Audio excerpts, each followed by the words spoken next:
Disinformation knows no borders, and today the stakes seem higher than ever. Welcome to Truth Talks, a bold podcast series tackling the challenges of fake news and propaganda head on. Join us for engaging short conversations with experts from all EU member states and Ukraine as we uncover the truth behind dominant disinformation trends and explore the strategies shaping Europe's fight against manipulation. In this episode, we are zooming in on Ukraine.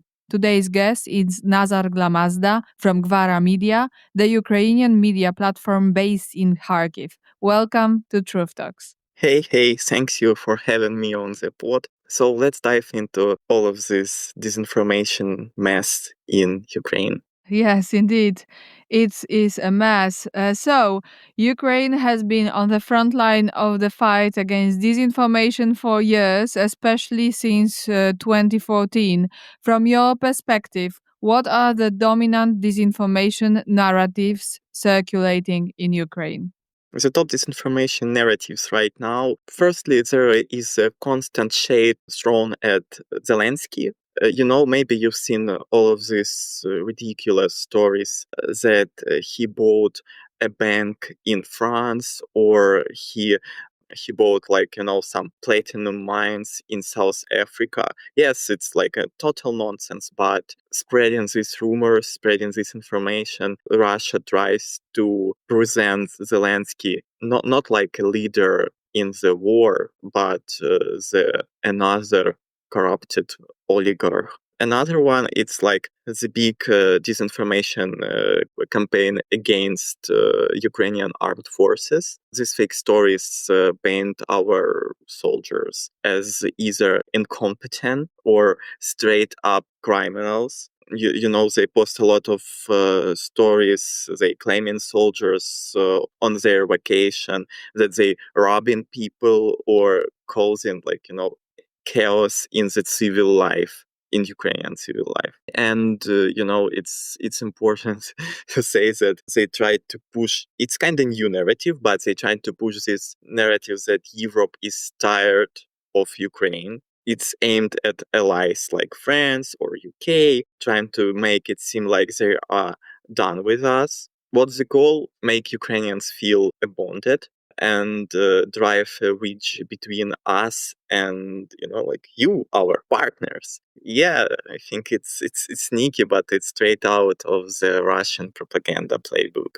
Okay, so you are mentioning the three kind of overarching narratives. Ones are against Zelensky, not as a statesman, but just one of the oligarchs.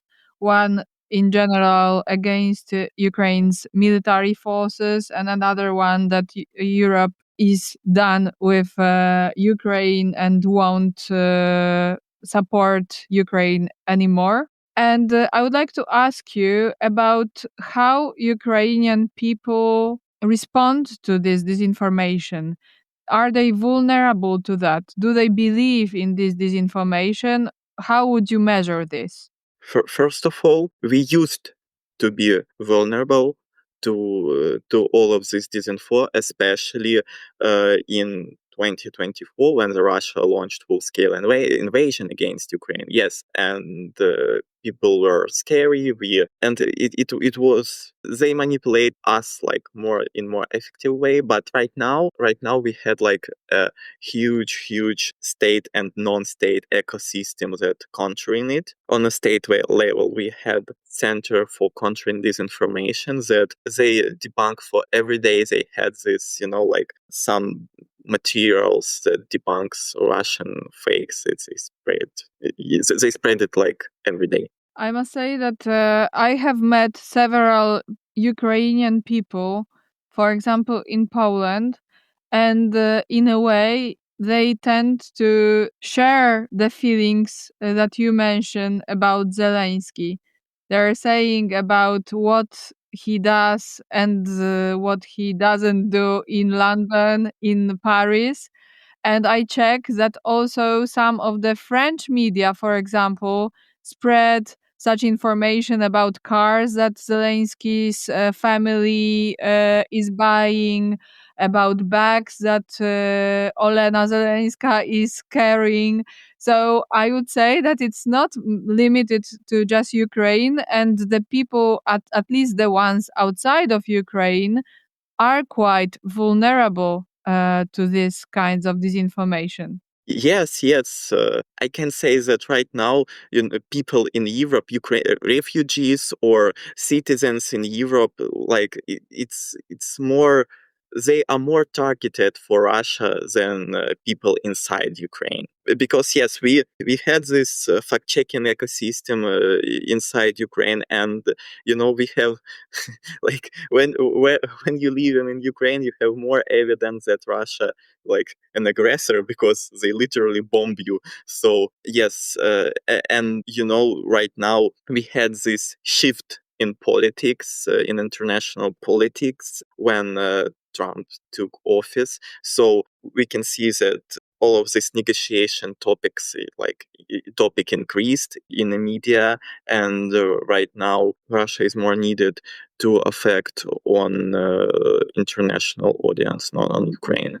Interesting that they target, in your view, even more people, Ukrainian people outside of Ukraine, as probably it is easier to persuade them to these informative narratives that the ones that are in the ecosystem that you were describing, that is in Ukraine, with both state and non-state actors debunking all the misinformation and disinformation.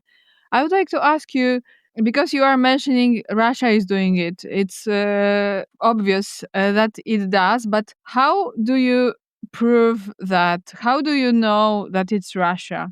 Okay, first of all, they spread pro-Russia narratives, and we had a lot of investigation inside and outside of Ukraine. Like, for example, the American media Washington Post posted in last year, they posted like in a huge investigation about the far right European platform. And this media were connected to pro-Russian Ukrainian oligarch Medvedchuk, and he sponsored them. So I think it's like in the biggest evidence why the Russia is this actor behind all of this stuff. And what about today's situation, geopolitical situation with Donald Trump that is, in not so friendly relations with Zelensky? I would like to ask you about the nature of this disinformation because obviously there are different regions of Ukraine. And I would like to ask you about the differentiation of disinformation being targeted at different regions, like, for example, the Donbas region, the Crimea, the capital, Kiev, of Ukraine, and other cities and regions. Is there differentiation? Is there targeting of specialized disinformation, or is it an amalgam that is generated for all the Ukraine? We can separate the disinformation like in two different parts. Russian disinformation in Ukraine. Yes, they have this general disinfo about Zelensky, about the mobilization. It's like a huge topic in Ukraine, and Russia tries to force this information about mobilization in Ukraine. They trying to show and present mobilization in Ukraine like something that don't have like any legislation. We have to say that yes, we have in Ukraine some problems with the enlisting, and sometimes we had this problem with forced abduction of the conscripted, but the Russia tries to make it like bigger, that they tries to show that any example of mobilization, it's like it's always been forced, but it's not like that. And yes, we had like this specific targeted disinformation about that targeted on some specific regions. Like we had it in 2024 when in the May Russia launched new and second offensive on Kharkiv Oblast. And before that, they create a lot of some Telegram channels that called, like Kharkiv waits for Russia, Kharkiv Zov, ZOV, like it's the symbols of their invasion. They created some specific Telegram channels for cities, for small cities in Kharkiv region, like Kupiansk or Vovchansk, that they try in May to offense. And they spread like super, super specific and niche information about these cities, and they spread like super targeted fakes about the streets in these cities, about the mayors of these cities. When they prepared this second invasion in Kharkiv Oblast, they spread a lot of rumors that the Kharkiv authorities leave the city. It's literally connected. They tried to spread all of this chaos before the offensive. Now I would like to ask you about the major actors. Of course, we see obviously that it's Russia. However, maybe there are some kind of supporting actors, like, for example, Russia friendly Ukrainians, Russia friendly Belarusians, maybe some companies belonging to oligarchs, maybe some supporting actors who cooperate somehow with Russia. Of course, inside Ukraine, we have all these pro-Russian Ukrainians. I previously mentioned Medvedchuk. He is like the oligarch who spent a lot of money to push this Russian agenda inside of Ukraine. And of course, we have some Russian supporters outside of Ukraine. In Europe, we all know like some pro-Russian politician as Orban or Fico that supported by Russian regime in Austria, yes. And of course, like I think that social media is a huge part of all of this, especially X or Twitter. They have this zero tolerance to any sort of information filters, yes.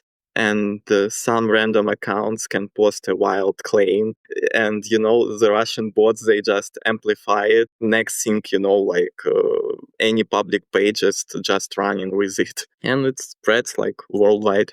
What's being done to counter all this disinformation in Ukraine, and what more would you recommend? Off the bat, until Putin hold an office in Kremlin, we can't fight down the Russian propaganda at all, because they have a lot of sources to spend in Europe, in Ukraine, in USA, anywhere to push their narratives. We can just, like fighting them a little bit, countering, maybe prevent them, but we can't fight down them at all. So I previously said that in Ukraine we created like this center for countering disinformation. It was actually before the full-scale invasion in 2021. The next step was like the building of non-state ecosystem, fact-checking ecosystem in Ukraine. We had like maybe 3 or 4 media, including Gwara, that periodically posting a lot of like, some analytics, some debunking, some articles about Russian disinfo inside the Ukraine. And we also held some meetings with our readers, with different people in Ukraine, where we share with them some tips how to not become like a target of Russian disinformation. And we in Gwara Media, we created a chatbot in the Telegram and the Viber, like it's two the biggest messengers inside of Ukraine. And anybody could send us the news they suspected to be fake, and our fact checkers will check it, and we will provide some evidence to the readers why this information is fake or it's not, or we just don't have evidence to claim like it's like truthful news or it's fake news.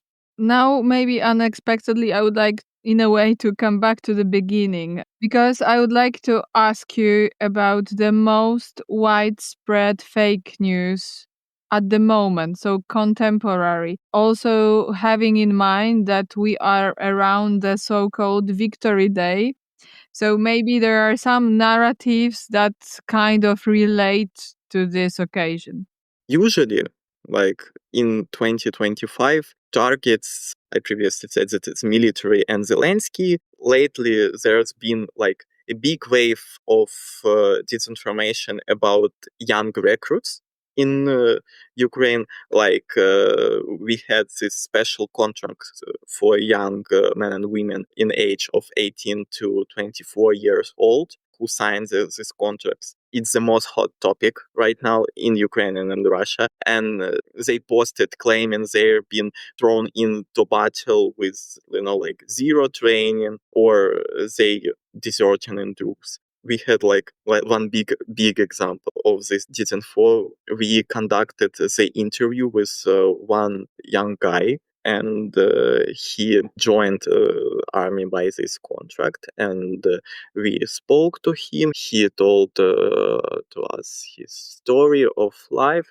and then someone from Russia saw it, and they spread the information that this guy died, that his mother posted that he is died in a battle with Russia. It was like absolutely fake story, because we know that this guy, he is from orphanage. He don't have a mother. It's like a huge topic in Ukraine. It's a new trend that all of the stories that soldiers on vacation supposedly committing crimes against civilians. But Ukrainian civilians or Russian civilians? No, against Ukrainian civilians.